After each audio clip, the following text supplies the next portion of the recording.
me gatimin? Shiko, unë kam jetuar goxha kohë vetëm, tani kam 10 vjet që bashkëjetoj me partneren time, dhe ajo përveç profesionit si mësuese i jepet shumë edhe me gatimet, ka dhe një faqe kuzhine në Instagram. Dhe që kur ajo e ka marrë përsipër këtë pjesë, këtë unë nuk kam më nerva e para dhe e dyta më ngelet vetëm të jem një shijues i mirë i ushqimeve të saj, por që kur kam jetuar vetëm gatuaja shumë mirë. Domethënë kisha nerva, kisha durimin, dia kohën se sa duhet të zjente, sa duhet të skuqesh, sa krip duhesh, a duhesh qepa, a duhesh hudra, a duhesh kjo, a duhesh ajo, dhe në fund haja një ushqim shumë të mirë dhe kur ftoja shok, merja komplimenta. Me që ke 10 vite me bashkëshorten, vjen dashuria nga stomaku ose? Mos pyet burrat si janë me gatimin, ë? Okej, e di që jeni të mirë me gatimin. E vërtetesh. Si jeti me gatimin? Unë me të ngrënit shumë mirë. Jo vetëm me gatimin, ë? Ju kemi marrë çdo gjë juve. Në kuptimin e profesionit, se ka nga ata që kanë marrë edhe të tjera. Në kuptimin e profesionit, shiko, ju jeni mbajtur që jeni kujdesur për familjen, që herët në kohët e lashta, qepnit, dhe tjera. Por kur e morën burrat këtë punën e qepjes, u bën stilistët më të mirë. E po tani gratë duhet i trajtojmë si princesha. Keni gatuar gjithmonë për familjen, po që kur e kapën burrat gatimin. Nuk po ju kundërvijem se e bënin shumë mirë gatimin. Po që bëjmë shumë gjëra të mira. Edhe ne motivojmë nga këtu që të bëjnë sa më shumë punë shtëpie. Regjizorët më të mirë i ke meshkuj, shkencëtarët i ke meshkuj. Dhe ka qenë një justifikim klasik që shikoj Erion. Por janë të gjithë meshkuj të lindur nga graja. Nuk kemi patur kohën, se ju na keni shfrytëzuar, na keni lënë atje të gatueme, prandaj s'mi bërë shkencëtare. Ja, keni sot kaq kohë, nuk e di sa vite keni që i gëzoni të gjitha drejtat, duam të dim ku po shkëlqeni. Edhe burrat kanë qenë shoferët më të mirë, po kur e kapën gratë timonin, atë filluan më shumë shtuan numri aksidenteve. Megjithatë, ju burrat që jeni kaq të mirë dhe të mrekullueshëm, jeni të gjithë të lindur nga gratë, kështu që. Po, kjo është e vërtetë. Mos e bëni edhe këtë ju pastaj. Ne i bëjmë të gjitha mirë, po le të mos hapim luftë gjinore këtu. Dgjoj, unë doja të të pyesja shpejt për disa nga këngët. Po. Tani nuk e di se sa ti vlerëson të gjitha këto, do ta lë ty të thuash, por unë jam kurioz të di për shembull të dashuruar, ë? A lindi nga një histori konkrete, ndjenjë konkrete apo ishte thjesht projekt artistik, po themi? Jo, nuk ka lind nga ndonjë histori konkrete, thjesht krijim artistik. E kuptoj. Falja do shpirt. Falja do shpirt me tekst të Gjergj Orgaçi. Nuk ka një histori konkrete. Mbase ka qenë në një histori e poetit e Gjergjit dhe unë nuk e kuptoj. Po në rastin tënd nuk ka. Jo, nuk ka lidhje, jo.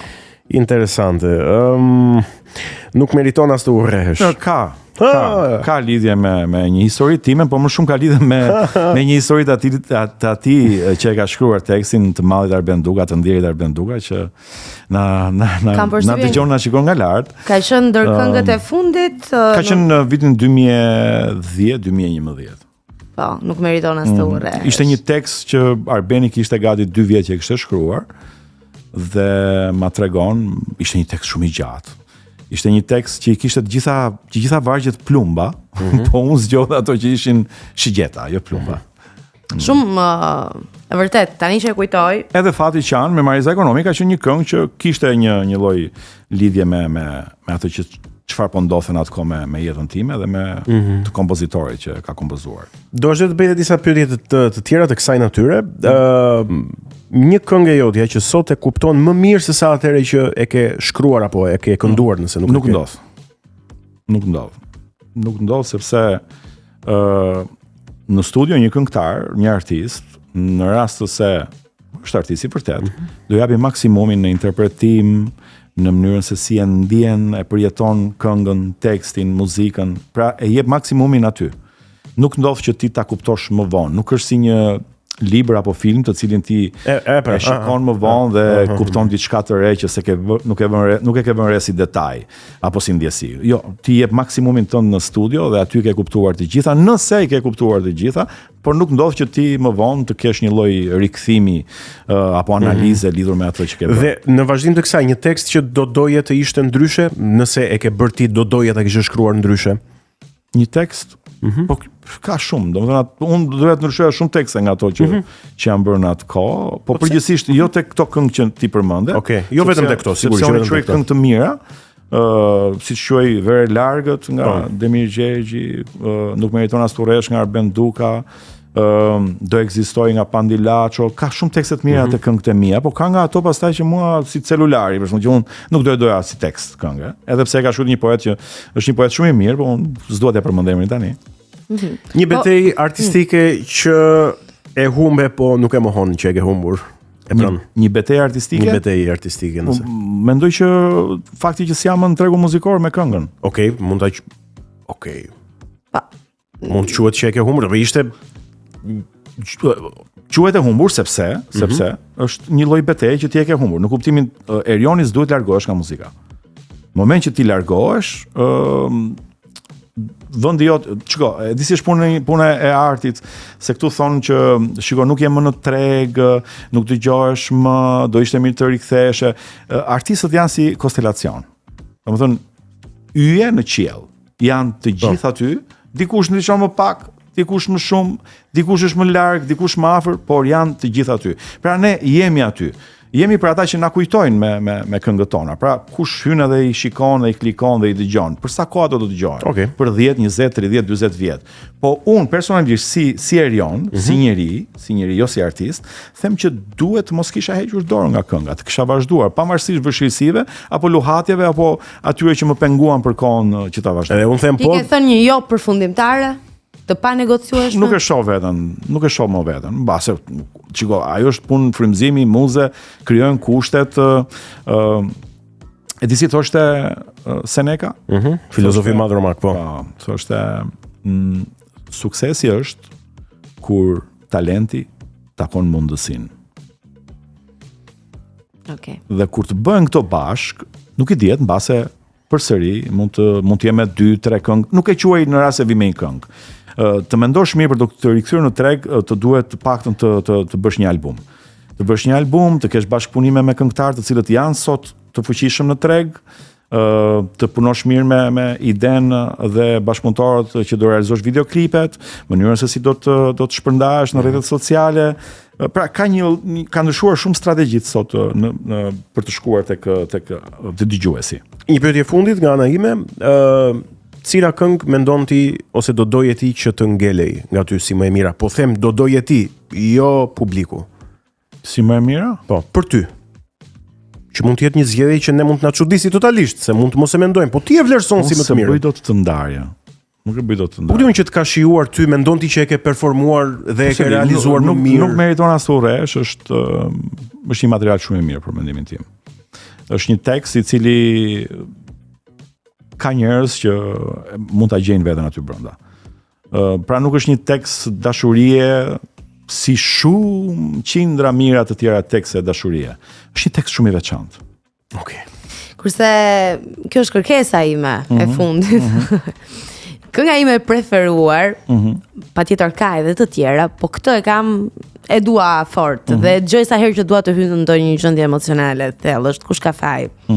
Sa e mundur është që pak nga ajo këngë ne ta dëgjojmë të këndtuar nga ty?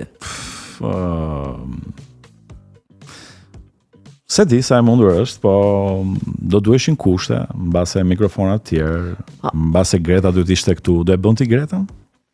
Besoj që po, okay.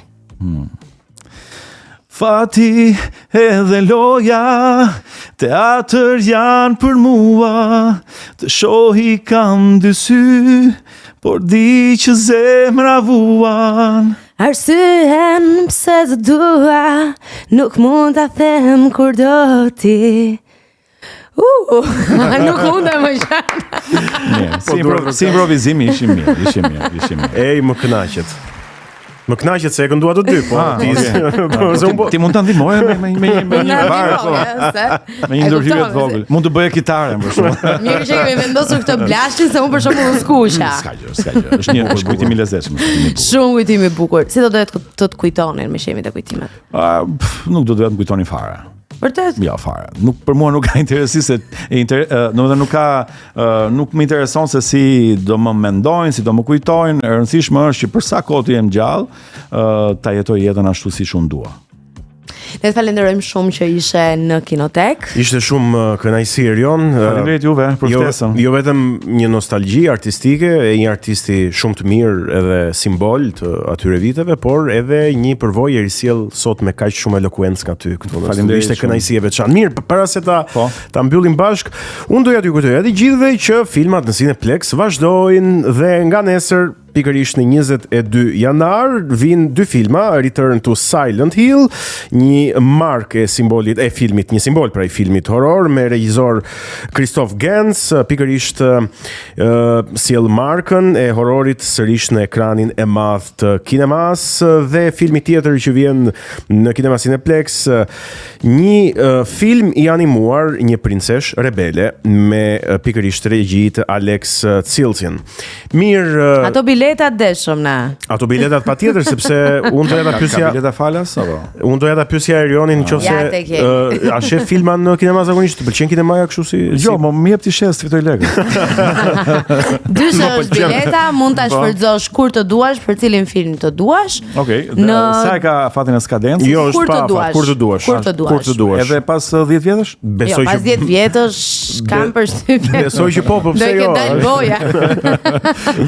Do ta ruajmë me nostalgji. Tani kam përshtypjen që ka filma të mirë edhe në këto ditë moderne. Jo, filmat e ardhshëm do jenë nga robotët, do ta shfrytëzoj këtë javë ose javës tjetër do shkoj patjetër. Shikim të këndshëm. Faleminderit shumë për ftesën, për intervistën, ishit edhe ju shumë të këndshëm.